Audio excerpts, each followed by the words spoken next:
Bonjour et bienvenue dans cette nouvelle capsule dédiée à l'ENT. Alors ici, on va attaquer un gros morceau puisqu'on va voir comment paramétrer votre banque de questions. Du coup, n'hésitez pas à me mettre quelques secondes en pause et aller vous chercher un café car vos cerveaux vont légèrement surchauffer. Et oui, la rime, c'était cadeau. Alors pour commencer, comme d'hab, on va dans mes cours, on choisit le cours sur lequel on veut travailler. Et nous n'allons pas activer le mode édition. Non, non. Nous allons aller sur l'engrenage et nous allons découvrir un nouvel outil qui s'appelle banque de questions. Donc on va cliquer dessus. Bienvenue dans votre banque de questions. C'est ici que vous allez pouvoir préparer, stocker, organiser toutes les questions que vous allez créer pour fabriquer des tests et des quiz et des exercices pour vos élèves.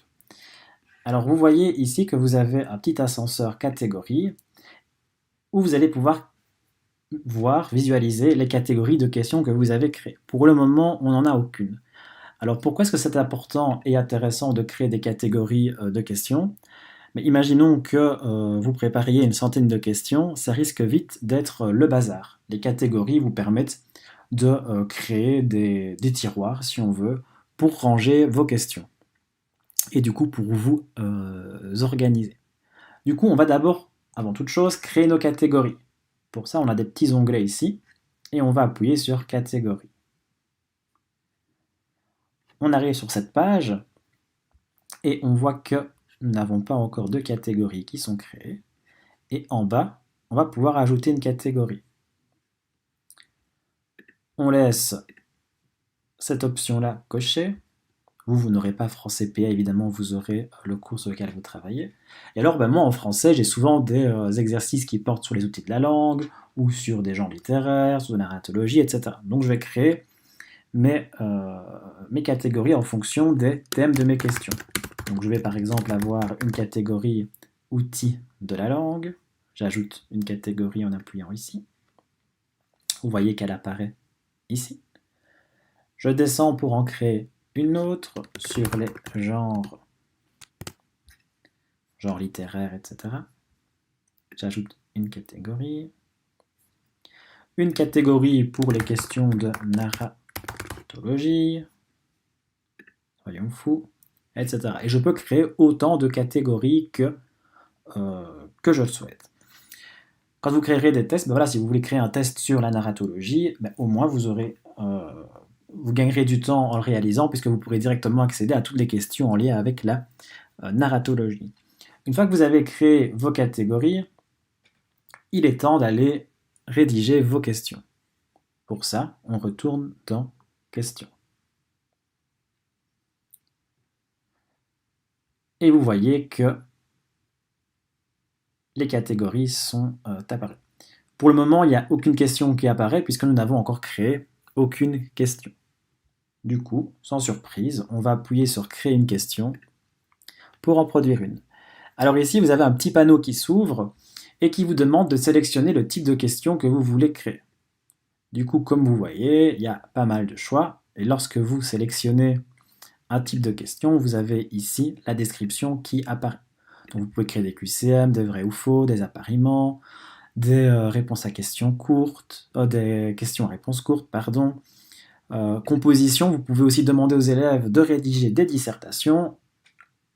Ici, il faut juste faire attention parce que du coup, la machine ne pourra pas la corriger. Vous devrez le faire vous-même manuellement. Les profs de maths ou de sciences seront contents de voir qu'on peut aussi faire des questions avec des réponses calculées. On peut faire des questions où il faut faire glisser des éléments de réponse, etc. Sélectionner des mots manquants. Enfin bref, les possibilités sont assez vastes. Nous, on va commencer par une question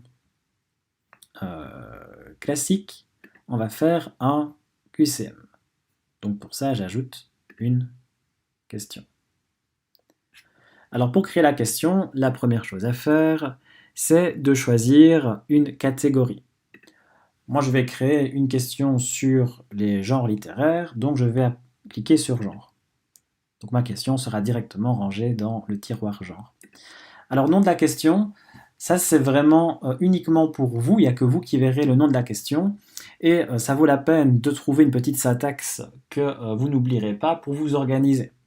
Moi, par exemple, comme ma question porte sur le genre, je vais mettre un petit G, G pour genre, et alors je vais travailler sur la science-fiction. Donc je mets SF 1. Comme ça, je sais que cette question porte sur les genres, sur la science-fiction, et c'est ma première question. Alors, pour produire un QCM, ici, je vais simplement rédiger ma question. Alors, pour écrire ma question, j'ai tout un tas d'outils d'écriture, un peu comme sur Word. Je peux mettre des titres ou alors écrire en plus grand, mettre en gras, en italique, je peux faire une liste à puces, une liste numérotée, je peux faire des alinéas, des retraits, je peux insérer des URL, je peux insérer des images, je peux même me filmer en train de donner une consigne, ça peut être sympa en cours de langue, ou c'est ici pardon pour se filmer. Ici je peux mettre un audio, donc je peux m'enregistrer vocalement. Donc les possibilités sont déjà nombreuses, et comme si ça ne suffisait pas, quand on appuie sur la petite flèche, on débloque d'autres options, dont ici la possibilité de faire des réponses, d'éditer des équations. Donc voilà, ça ne me concerne pas du tout, mais les matheux et les scientifiques y trouveront sûrement leur bonheur. Du coup, ici, on va écrire la question. Donc on pourrait écrire par exemple dans quel genre littéraire un événement surnaturel fait-il irruption dans un cadre réaliste. Voilà. Alors note par défaut, c'est le nombre de points que gagnera l'élève en répondant correctement à la question. Ici, ben voilà, comme j'attends une seule bonne réponse, ça vaudra un point. Dans feedback général, vous pouvez faire apparaître un petit mot qui apparaîtra après la question, peu importe que l'élève ait répondu correctement ou pas. Moi, généralement, je le laisse vide. Plusieurs réponses ou une seule, soit il y a une seule réponse qui est attendue, soit il y a plusieurs réponses. Ici, on va laisser comme ça pour le moment. On peut cocher, mélanger les réponses possibles. Ça veut dire que si Brandon génère le quiz, eh bien les réponses A, B et C vont apparaître chez lui dans un certain ordre. Et puis si Kevin fait le même quiz, quand lui arrivera à la même question, les réponses seront dans un autre ordre. Donc ça permet d'ajouter un peu d'aléatoire. Afficher les instructions standards. Si vous mettez non, il n'y aura pas de petite consigne. Si vous mettez oui, il y a des consignes qui sont déjà préparées. Donc par exemple pour le QCM, il y aura un petit mot qui dit veuillez sélectionner une réponse. Mais voilà, si votre question est assez précise, ce n'est pas nécessaire. Alors ici, vous avez le panneau des réponses. C'est là où vous allez pouvoir encoder les réponses possibles. Alors moi, dans réponse 1, je mets toujours la bonne réponse, puisque comme j'ai demandé le mélange des questions, je sais que je dois toujours mettre la bonne réponse en 1, sera forcément mélangé. Donc la bonne réponse, c'est le fantastique. Et vous voyez que de nouveau, dans les réponses, vous pouvez vous amuser en mettant du gras, de l'italique, des feuilles de calcul, de l'audio et compagnie. Donc vous pouvez même proposer des réponses sous forme vocale. Il y a moyen de faire des choses rigolotes avec ça. Comme le fantastique, c'est la bonne réponse, dans Note, on va choisir 100%. Ça veut dire que l'élève aura 100% du point que lui rapporte la question. Feedback, on peut écrire un petit feedback, donc ici vous pouvez même changer la taille de la case. Un petit feedback qui apparaîtra si l'élève a répondu correctement. Vous pouvez dire « c'est bien, mon coco, bravo, tu as bien travaillé ». Réponse 2, donc on va mettre une réponse fausse, on va mettre le merveilleux. Dans Note, on met aucun, puisque ça ne lui rapporte pas de poids de choisir le merveilleux. Feedback, on va pouvoir lui dire pourquoi il s'est trompé. Donc ça peut être chouette pour faire des exercices de révision. Donc on peut mettre un petit mot. Tu t'es malheureusement trompé. Et on précise pourquoi. Dans le merveilleux, le surnaturel est d'emblée accepter comme normal. Merveilleux, on ne s'étonne pas de voir passer des licornes. Réponse 3, on peut mettre la science-fiction, etc. Et donc vous pouvez comme ça ajouter des feedbacks. Vous pouvez mettre autant de réponses que vous souhaitez. Et si vous estimez que 5 choix, ce n'est pas suffisant, vous pouvez appuyer ici pour ajouter des emplacements supplémentaires. Alors pas de stress, si vous ne remplissez pas les réponses 4 et 5, elles n'apparaîtront pas à l'écran. Donc vous n'êtes pas obligé de remplir toutes les cases. Alors, vous voyez aussi que dans Notes, il y a plusieurs possibilités. Voilà, si vous êtes un peu vache, vous pouvez même faire des retraits de points. Voilà, donc vous pouvez même punir les réponses les plus mauvaises. Mais bon. Alors, une fois qu'on a fait les réponses, un truc qui est hyper intéressant et pratique à faire, ce sont les tags.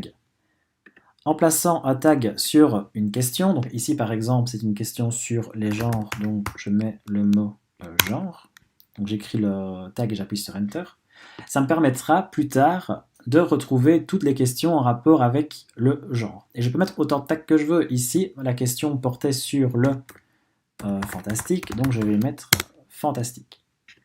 Donc, après, ça me permettra de les retrouver facilement. Quand c'est comme ça, quand c'est fait, j'enregistre.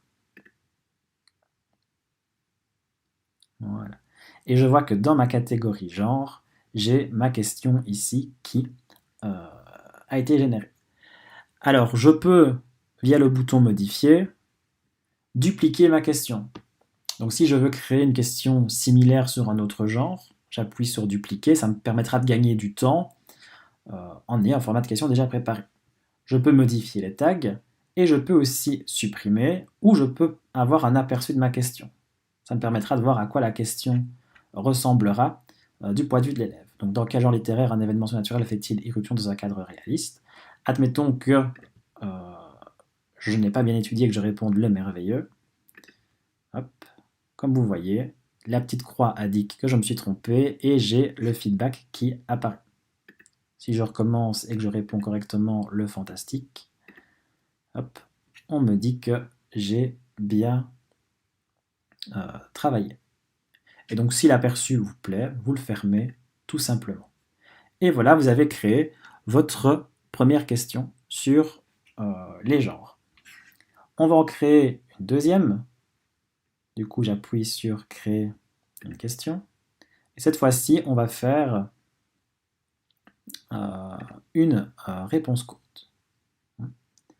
On va ajouter. Ici, de nouveau, on choisit bien la catégorie. Je reste dans genre. Nom de la catégorie, je mets genre. Admettons que j'ai envie de créer cette fois-ci une question sur la dystopie. Je vais mettre dystopie, première question. Alors, la question pourrait être comment se nomme le sous-genre de la SF qui met en scène un monde futuriste et totalitaire tel qu'il serait craint par l'homme. Voilà. Une belle petite question pour eux, ça leur rapportera un point. De nouveau ici, le feedback. Alors, sortie à la casse, ça c'est intéressant dans les réponses, pour les questions dans lesquelles les élèves doivent répondre en tapant du texte. En gros, si vous mettez non, la casse n'est pas importante, ça veut dire que l'ordinateur ne tiendra pas compte des majuscules ou des minuscules. Si vous mettez oui, ça veut dire que vous demandez à l'ordinateur de vérifier que l'élève ait bien placé la majuscule si c'est nécessaire. Du coup, ici, l'élève peut répondre, moi ce que j'attends comme réponse, c'est la dystopie. Et si l'élève me répond dystopie, je lui mets 100% des points et je lui dis super. Par contre, il se peut que l'élève m'écrive aussi la dystopie. Hein. Et là, du coup, s'il écrit la dystopie, il aura faux, parce que moi, je lui demande de répondre dystopie.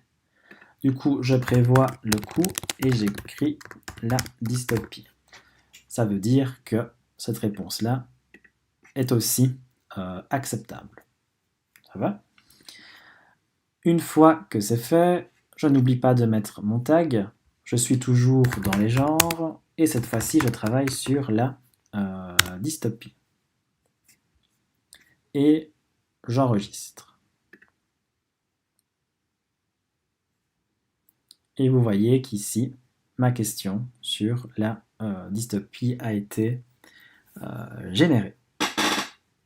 Alors, une fois que j'ai créé une batterie de questions, je pourrais créer un test en puisant dedans.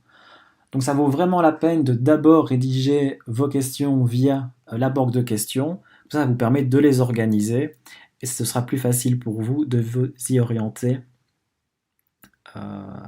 après. Donc voilà pour la banque de questions.